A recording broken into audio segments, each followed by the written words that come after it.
Hello everyone, we are back here with ForeverFootballShow.com. We are recording here from Seattle Center today. Brazil Fest going on right here. As you know, Show Brazil, Eduardo Mendonça, they have the theme song for Forever Football Show. And today we are here in honor of Brazil Fest at the Seattle Center. It's 6 o'clock and you still have time to come here and see live for Brazil Fest. There's still a couple of bands playing. There's going to be a parade. There's capoeira, there's a bunch of things going on. As a matter of fact, yesterday, as part of the Seattle Seahawks halftime show, Eduardo Mendonça was there playing as well. I had a chance to be sitting with them at the stadium watching the Seahawks. After all, it's Forever Football Show. We went to check out the Seahawks as well. Aaron, Filippo, how have you been? Great show last week. I'm sorry that I couldn't participate, but I'm very happy for the reason. Aaron, Filippo, how are you guys? I'm fine. Look, I have my yellow shirt in our Brazilian festival, and it's also yellow and green, so you should be happy. Excellent. And as you said, we would like to hear something from you about your last week in New York. It was just amazing. Folks, I was there in New York to watch Brazil and US, and I went hired by the US Soccer Federation to be a translator for the Brazilian and the American team.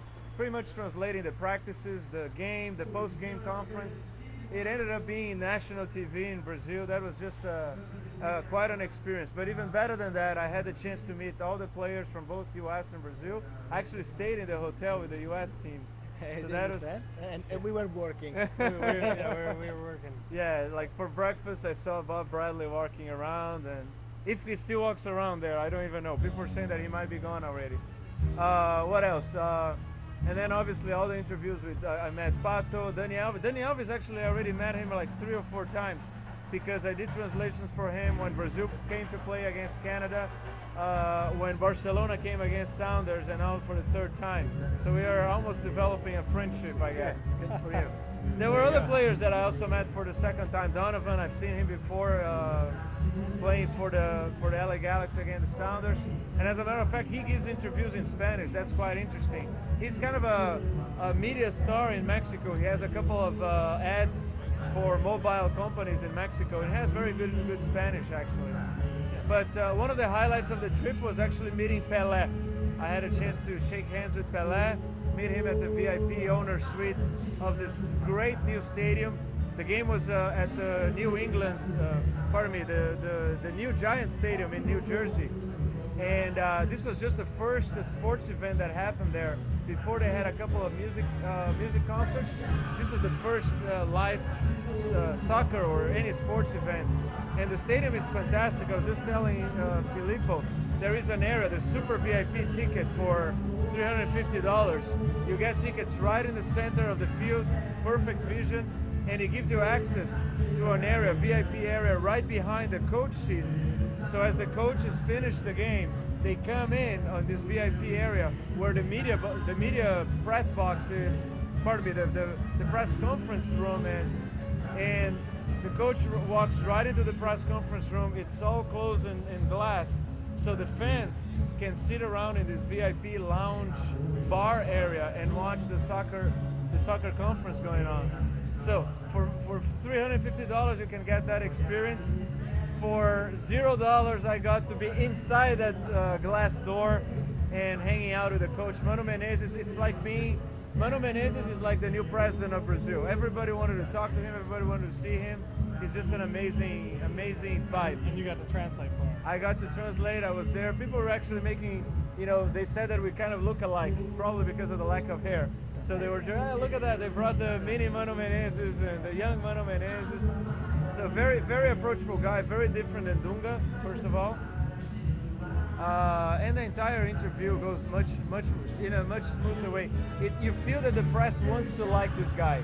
He has everything in his power to conquer the connection and the sync with the crowd and the media, because people want to love him because they hated the other one so much. But great experience, guys. Glad to be back. Good for you.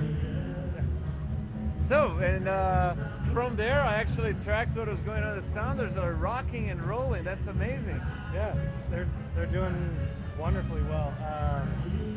drop 2 points against Chivas in a game we probably would have hoped to be a win. Chivas rock bottom team in the West, but still keeping the undefeated streak going, and hopefully they can continue to build. The one thing that is worrying me a little bit is that this was an extremely hard job to be 6 games in the MLS without a loss, but it's still not enough. It was a hard climb, but we are not even halfway through. As a matter of fact, today, if we look at the points, we are in qualification zone. But if we look at the percentage points, we would not be in qualification zone. We would be with 46% of our points. We would be just the bubble boy. We would be just the team not to make in. Yep. I mean, it's close. We definitely got to continue this upward trend and make up for our early season lack of form. I know we have 2 games in hand. So kind of pending how some matches go, whether they go in our favor or not, will determine a lot of our fate. I have to tell you that, guys, that I usually am not so interested in MLS, but since the Sounders are playing so well, I'm very interested now, and I was asking where I can buy the tickets, because I really want to go and see if they can keep doing what they are doing right now. So they're playing well. And yesterday I watched the game in a pub, even though it was not a good game, but still they are undefeated, and it's very good for them. Here's a curious anecdote. There in the Brazil and US game, there were members from the French media and media from Switzerland. And I was talking to someone mentioning that I do translations for the Sounders, and this guy immediately jumped in. Really, you work for the Sounders? We have been trying to track Kufo to do a special interview with him. So now the Sounders are also getting this kind of international exposure, which is very, very, very nice. Yeah. And U.S. soccer is getting, like, you had media from different countries. Obviously, they were there to follow Brazil, but at the same time, you have a lot more recognition for soccer in the U.S., not only for what the United States team, the national team, did at the World Cup, but what all the MLS teams are doing as well. Yeah, and the Cosmos are coming back, right? Legally, they are a new institution. They have a new management, but it's now going to be, they have to apply and go through the process of becoming an MLS franchise.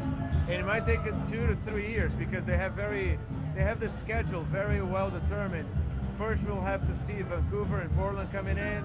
There is Montreal also in line. So this could be 2013 only. But with all the dollars from what I noticed, Pelé and Saudi Arabian sheikhs or princes or whatever, they might be able to anticipate things.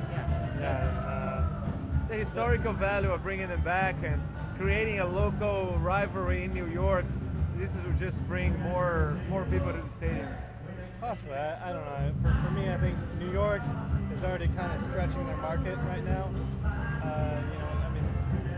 They built a beautiful stadium, but it's not necessarily getting filled, And I feel like creating another New York team isn't going to create a new fan base. It's just going to split the one that they already have. And That's a very good point. You're going to find 2 half-empty stadiums versus 1 3/4 full stadium. I don't disagree with that, especially because this game where Brazil and US was played was in the Giant Stadium with a capacity for 80,000 plus people. The Red Bull Stadium, I think, fits 30,000 or something like that. So they played in the other stadium, and even though there were 77,000 people, I would say that 60 to 80% were cheering for Brazil. Brazilians and other foreigners that were there to cheer for Brazil. You could see yellow jerseys much more evident than anywhere else.